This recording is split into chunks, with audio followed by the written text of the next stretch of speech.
कई लोगों से कहो भैया भगवान का भजन करो, तो व्यक्ति कहता है मरने के लिए समय तो है नहीं, भजन कहां से करें। जब मरने का समय आएगा ना तो समय निकालने की जरूरत नहीं पड़ेगी। कितना ही काम काज में फंसे रहोगे, वो यहां से जाने का समय तो वो ले ही जाएगा। उसके लिए फुर्सत की आवश्यकता नहीं। संसार के जितने भी कार्य है, सब कार्यों को करने के लिए समय निकालने की आवश्यकता है। लेकिन देखिए, संसार का व्यक्ति दो कामों में फंसा है, दो काम के चक्कर में भटक रहा है। दो ही चीजें हैं जिनके पीछे ये व्यक्ति भाग रहा है, एक राम, दूसरा काम। लेकिन राम के पीछे जो भाग रहा है उसका जीवन सफल है, क्योंकि इतनी दूर दूर से आप लोग कथा सुनने के लिए आ रहे हो। ये क्या है? ये राम के पीछे ही तो भाग रहे हैं। नहीं तो काम बहुत हैं पर फिर भी आ रहे हैं। और कई लोग तो कई जगह पर कथा सुनने के लिए जाते हैं, लेकिन मन में कभी तृप्ति नहीं होती। पर संसार में व्यक्ति को केवल धन संपत्ति के लिए संतोष नहीं होता, बाकी तो सब चीज में संतोष है। भजन इतना ही बहुत है, पर धन और आ जाए तो अच्छी बात है। इतना तो है, थोड़ा और हो जाए। मेहनत इतनी बहुत है लेकिन संपत्ति खूब हो, पर भगवान के भजन के पीछे हम भाग रहे हैं। भगवान के पीछे हम भाग रहे हैं, हमारा जीवन सफल है। हम सभी निरंतर परमात्मा और परमात्मा की कथा से जुड़े रहे, ये इस जीवन की सार्थकता है। नहीं तो रोज रोज आने की क्या जरूरत है। ये दादाजी बैठे हुए छिदामी लाल जी, आपके यहाँ तो अभी 7 दिन का शिव पुराण हुआ है और आपने पूरे परिवार ने और पूरे गांव के लोगों ने खूब 3-3, 4-4 घंटे कथा सुनी। आप कई लोगों के गांव में कथा हुई होगी, हो रही होगी, और कई जगह आपको कथा सुनने जाना है। लेकिन फिर भी आप इन सत्संगों में, इन कथाओं में क्यों आ रहे हैं, क्यों जा रहे हैं? कारण हम समझ गए हैं यही भगवान का भजन हमारे काम आने वाला है। तो व्यक्ति राम और काम दोनों के पीछे भाग रहा है, क्योंकि परमात्मा की सत्ता ही है सारे संसार में। और राम के पीछे भागने वाले कौन हैं? राम के पीछे भागने वाले हैं जैसे संत, जैसे महात्मा, जैसे साधु, भगवान के भक्त। कई महात्माओं की बड़ी मौज होती है, एक ही बात कहा करते हैं, महात्मा जी भोजन राम जी की कृपा होगी तो मिल जाएगा। महात्मा जी सोने की व्यवस्था राम जी की कृपा, खाने की व्यवस्था राम जी की कृपा।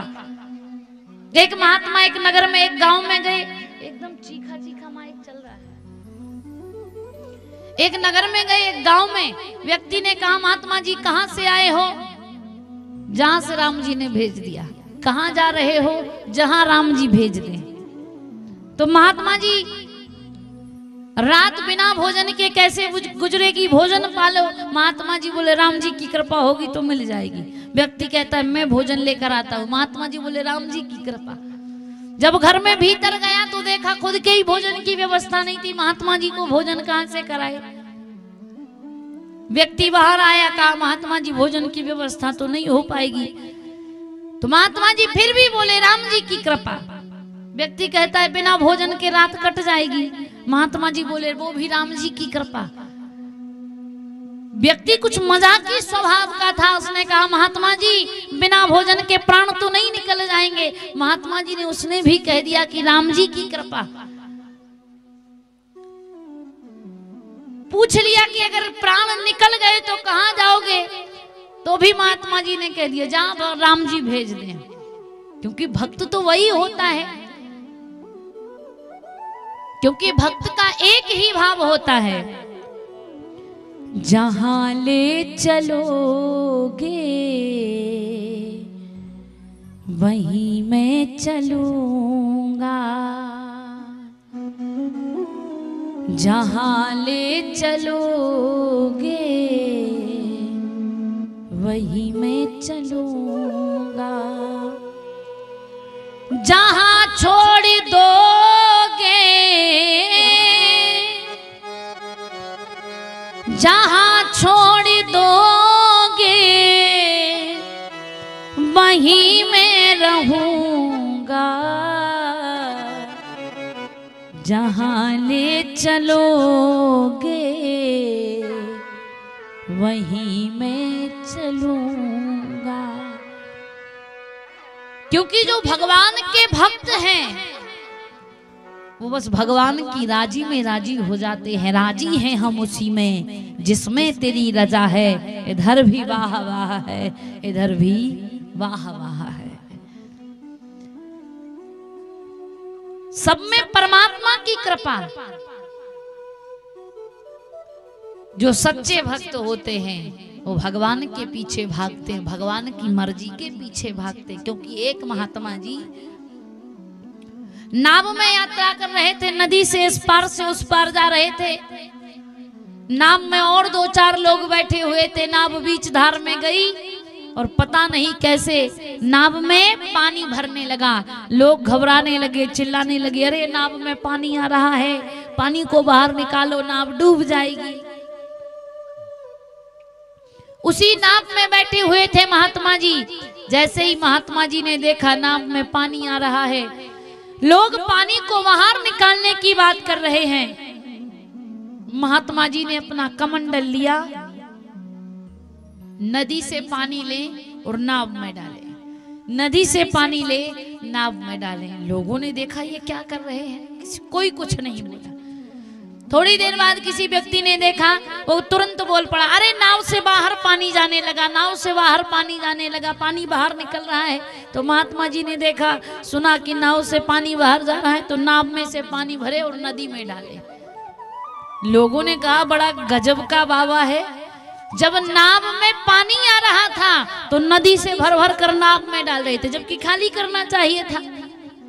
और अब नाव का पानी खाली होने लगा तो नाव से नदी में डालने लगे। महात्मा जी से पूछ गया, महात्मा जी जिस समय नाव में पानी भर रहा था उस समय खाली करना चाहिए था, तो तुम नाव में पानी भर रहे थे, और अब खाली होने लगा तो तुम भी खाली करने लगे। महात्मा जी कहते हैं कि मैं तो भगवान की इच्छा में अपनी इच्छा मिला रहा था। भगवान की इच्छा थी कि नाव डूब जाए, तो मैं कमंडल भरकर नाव में डाल रहा था कि जल्दी डूब जाए।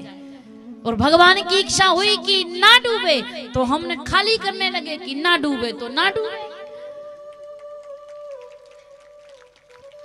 तो सच्चे भक्त जो होते हैं भगवान की राजी में अपनी इच्छा समझ लेते हैं, जो भगवान चाहे वही हमारी इच्छा। और एक राम के पीछे भाग रहे हैं जो भगवान के भक्त हैं, जो साधु हैं, जो महात्मा हैं। क्योंकि निर्जन वन में बैठकर हिमालयों में बैठकर तप कर रहे हैं, तपस्या कर रहे हैं केवल और केवल राम के लिए। और हम संसारी लोग हम भाग रहे हैं काम के पीछे। जैसे यहाँ बैठे हैं तब तक काम याद नहीं है, जैसे ही आरती हुई तो कई लोग जल्दी में निकलते हैं। पड़ोसी पूछ ले, भैया जी कहाँ? अरे थोड़ा सा काम है। कहाँ जा रहे हो?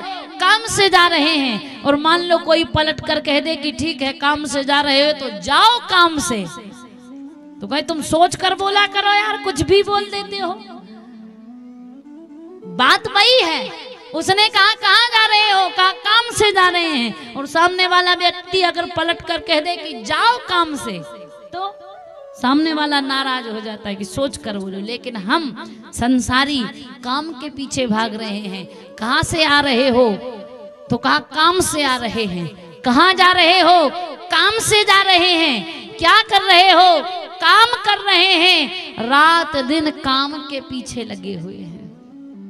लेकिन निवेदन, ये संसार के काम तो चलते ही रहेंगे, क्योंकि संतों ने कहा है जब तक है जिंदगी फुर्सत ना होगी काम से, पर कुछ समय ऐसा निकालो प्रेम कर लो राम से, तभी हमारा जीवन सार्थक है, अन्यथा बेकार।